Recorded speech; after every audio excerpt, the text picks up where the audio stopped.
and welcome to our presentation for the Spring 2019 Simio Student Competition. My name's Noah Wink, and we are Team Wolfpack. So to start, I'm just going to quickly go over the outline for the presentation. First, I'll go over the layout of the model and some of the assumptions we made when we were working in Simio. Then I'll go over the KPIs and experiments we ran, and then followed by the competition questions. And then I'll wrap it up with the recommendations we came up with and an overall summary. Here's a quick overview of our model running. You can see the trucks are positioned in front of the dock locations where the pallets are unloaded.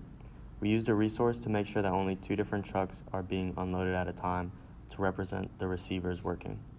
Then the pallets move to the pallet stackers to be combined if no safety conditions are violated. From there, the put-away operators and RPJs take the stacks to the correct aisle or drop zone. In the next few slides, I'm just going to show a few of the features of our model.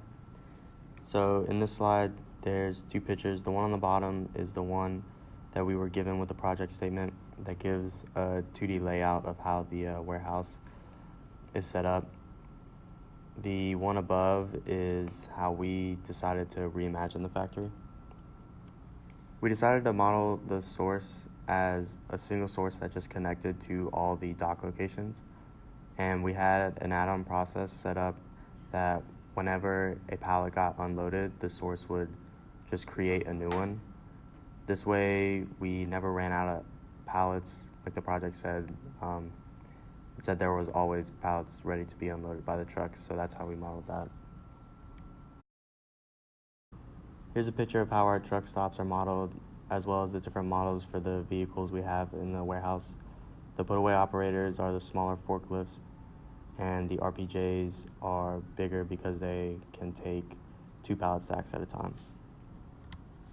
The home node for these vehicles are right in the middle of the warehouse, and we have them set to park at node on idle, so they don't waste time coming back to the middle. They'll just stay where they're at until they get another request. And here you can see a closer up view of our racks. So onto the assumptions. We assumed that the contents of each truck were all the same SKU. This means that our combiner made pallet stacks that could go directly to the rack instead of having to separate out at the drop zones before going to their final destination. Also, like I mentioned before, we assumed that we had an infinite source of pallets since the trucks are always ready to be unloaded. We didn't model zones for the replenishers since the project statement said they could deliver pallets outside of their zone anyway. To kind of model this, we set their idle action to park at node, which sort of naturally caused them to spread out across the warehouse floor anyway. Also, with the replenishers, we left them out in most of our KPIs because when we ran our simulations, their utilization was under 5% or less. So we did some data analysis on the historical data that was given to us. We came up with these 2 tables, one about the probability that a pallet needs to go to any given aisle, and the other is just the probability of the height of the pallet.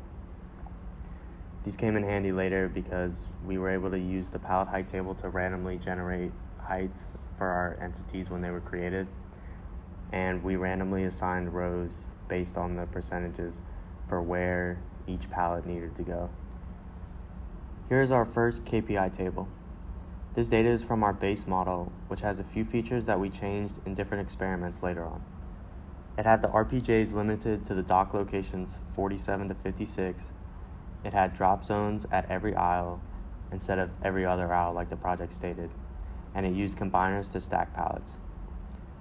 You can see that the POAs were only utilized 60% of the time, followed by the RPJs at 26% and the replenishers at a low 2.5%.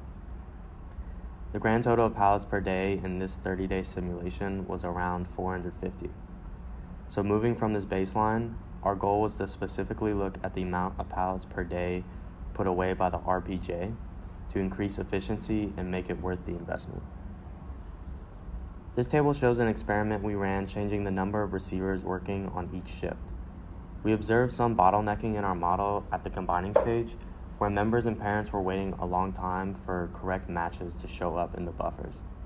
By increasing the number of receivers, we thought this would decrease the chance of pallets waiting for other pallets that they could stack with. Our results showed that the throughput of our system increased by roughly 200 pallets per day with each added receiver. Our system is currently using the first in, first out dispatching method, but we do believe a better method exists.